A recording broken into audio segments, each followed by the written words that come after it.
Hey, Chris DeSantis here. I'm back this week with another YouTube only look at my new favorite YouTube channel. I'm getting so many videos recommended from them, and I I haven't looked at a lot of them yet, but it looks freaking awesome. Just to give you a little bit of background of it, I showed a video a little bit back of Giorgio Lamberti breaking the world record in the 200 freestyle because I thought it was so cool to see that race on YouTube. It was a race that I grew up with a lot of history watching, not watching, but like seeing that time, printed and having it out there at the front. But since then, I've been getting flooded with recommended YouTube videos from this account, Swimvids. So I actually wanted to check it out and actually essentially give a shout out to this channel because what I can see is, for instance, they have a lot of either really comprehensive race footage from championship meets, or when I was growing up, it was there was no internet, or the proto-internet. It wasn't possible to stream, for instance, the NCAA championships, right? Basically, if you were a swimming fan like me, you had to wait for a later sort of highlight 1 or 2 hour special to be put on that would show you some of the races from NCAAs. And obviously, you wouldn't get that comprehensive coverage from it. But the good thing about this is this account, Swimvids, seems to have found really high quality video from old NCAA swimming and international swimming championship meets. And I think that's just so cool. As somebody who loves the history of the sport, getting to see some meets that either I remember watching in this format in person or were sort of before my time in person, it is so cool. And I always like to watch these things for, of course, what everybody naturally sort of gravitates to. It's just like, wow, look how different things were way back when in the world of swimming. But also for me, there's an aspect of I'm always looking as a coach. I want to see what was the same, what hasn't changed, or what essentially what sort of themes are still there and persist and stay around over time, because that stuff is really, really super valuable when it comes to coaching swimming. Because, every now and then we have like fads that come across our sport, right? Usually it starts with somebody who is just killing it at the international level, whether it be a Phelps, whether it be Mark Spitz, Matt Biondi for a time, Katie Ledecky in recent memory. I think, Tracy Calkins in the mid 80s, Janet Evans, have sort of like huge talent swimmers that swim a certain way, and everybody tries to reverse engineer why they were so good. And that can lead to a lot of like sort of fatty things. Like one of the most famous ones I think most swim coaches know, well, if you're old like me or older, you probably grew up with people that were talking about Janet Evans' windmill stroke. Because Janet Evans swam with such a high stroke rate, that there were quite a few people out there that were saying, hey, this is the way to fast distance swimming, is to swim with the windmill. Well, of course, we can now look back at it and say, well, there's a lot of different ways to swim, but so I'm sort of looking for stuff that's the same. And there's also just some stuff around this meet. I'm going to show you guys the 1992 Women's NCAA Championship meet, because I've actually only watched the first 10 minutes of it, but there's so much gold here already in it. And I want to do it, of course, as a plug for the channel, which is Swimvids. And I'm going to subscribe to it live here as I go to share this. So here we go. I'm going to share the screen.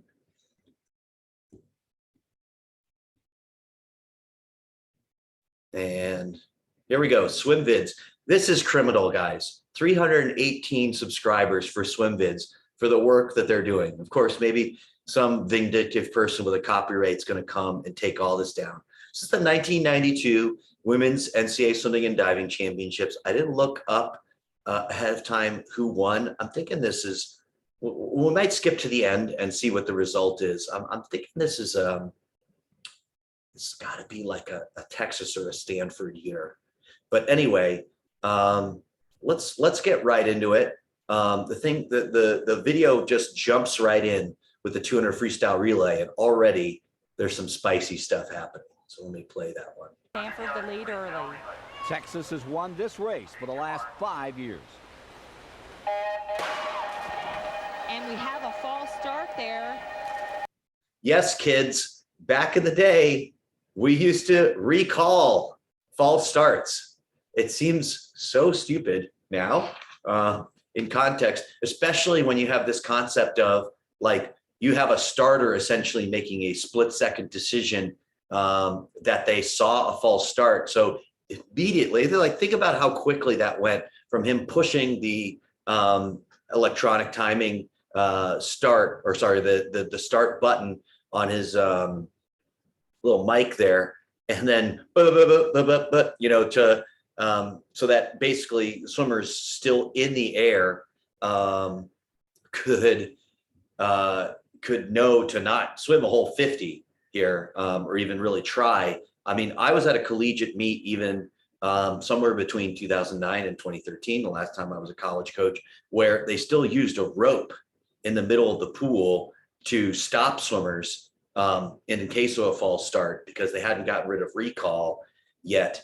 And it was savage. I mean, you think about college age male guys, going 19 to 20 seconds in a 50 free, how quickly they make it to the middle of the pool and how violently they're going to collide with a rope that they're not expecting to see in the middle. Crazy, crazy stuff. But, right away, there was high drama at the 1992 Women's NCAA Championships. And wait till you see very unusual. Looked like Jenny who the false start was was. Leaning back, and there might have been a little bit movement in the field. At these championships, we're going with the no false start rule. So we'll see if anyone gets disqualified. But my bet is they'll give them another shot at it. Luckily for Stanford, because Jenny Thompson was flat-footed on that start. Let's look at that start another time here and see if we can spot where the problem was. Well, if they do disqualify Jenny, the reason would be as she gets in her track start position, watch her right leg wobble right there. Oh, like, can we just stop for a moment and appreciate the awesomeness that we're getting a replay that clearly shows somebody doing a false start. Although I'm also struck watching this, like in the 2022 context, filming women starting a race from behind, highly inappropriate. So, but they've sort of nailed a false start right on here. To have control, and in the NCAA competition, one false start and you're out. Silver, New Hampshire's Jenny Thompson awaiting word, and that word is not good. Jenny Thompson and Stanford have been disqualified from this 200-yard freestyle relay. That is devastating. Not a way you want to start an NCAA championship. Very disappointing for Stanford. Gets grabbed by the teammate right away. You see Richard Quick, he rest in peace. He gives an interview after this that I'm not going to play, but I think pretty interesting in context. Very polite in comparison. It's interesting which parts of this you can see, harken back to a more genteel time. But as I'm about to show, there's a Janet Evans clip that's coming up that I found really interesting. I can't picture the same thing happening today. I think the comparison would have been if somebody were at NCAAs this year, and just imagine people putting together a clip like they're about to do with Janet Evans on Katie Ledecky going to train at the Florida Pro Group. And I'll just play it so you guys can see it. And the junior from the Longhorns, Erica Hansen, is probably very glad Janet Evans isn't in this race. She looks great. So here's, they're going to finish up the 500 free. And here's the Janet That Evans was piece. under Coach Richard Quick. But this year finds her in Longhorn colors, training for the Olympics and serving as a volunteer Texas coach. Well, joining Tracy Calkins and I right now is Janet Evans. How awkward was this Speaking of Tracy Calkins, never mind. move? This move here to Texas from Stanford University was very difficult at first. I wasn't sure how the team was going to accept me, and I was a little bit nervous. But now that I'm here, everyone's happy that I'm here. I'm really happy that I'm here. I do miss my friends at Stanford, but I've enjoyed training here with Mark Schubert, and I'm having a great time. Ugh. Let's take a look at some thoughts from a couple of Stanford and Texas competitors with whom you've competed. I accept your decision, and I know it's best for her, and I know she's real happy there, so I'm happy for her. Are you happy for her, Summer Sanders? Because you should tell your face. I'm sorry, 30 years from the future, I think it's fair to say Summer Sanders does not appear to be doing a very convincing acting job that she's happy for Janet. I don't think I handled it real well. When she first came here, I felt a little threatened, a little overwhelmed. Your reaction? My reaction is I'm glad that the girls at Stanford are happy for me, first of all, because it was really difficult leaving them and telling them I was going to a rival team. And at first, Erica was right. It was really difficult for both of us to be training with each other. We were having a hard time with it, and we both had a little bit of a rocky summer with that. But this season, we trained together and we pushed each other. We both qualified for the Olympic team in 2 of the same events, and I think it's really helped each other. We've become good friends along the way. Yes, folks, they had picked the Olympic team before the NCAA championships. Another blast from the past factoid here from 1992.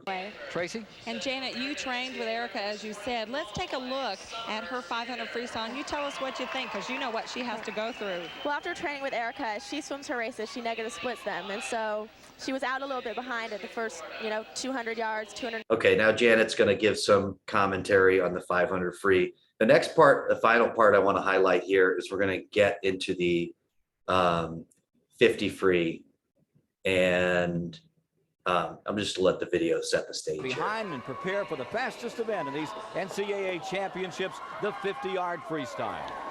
And Jenny's main opposition will be Chrissy Almond-Layton from Arizona, licking her So, fingertips. That's Jenny- her pre-race ritual. Jenny Thompson going for redemption here in the 50 Thompson free. in lane 4, Almond-Layton in lane 5.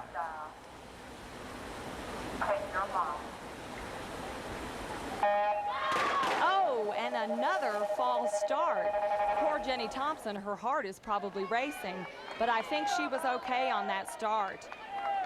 The call is on lane 6. That's Jennifer Greer from Yale. Look again at her start, lane 6. In the replay, we can see that.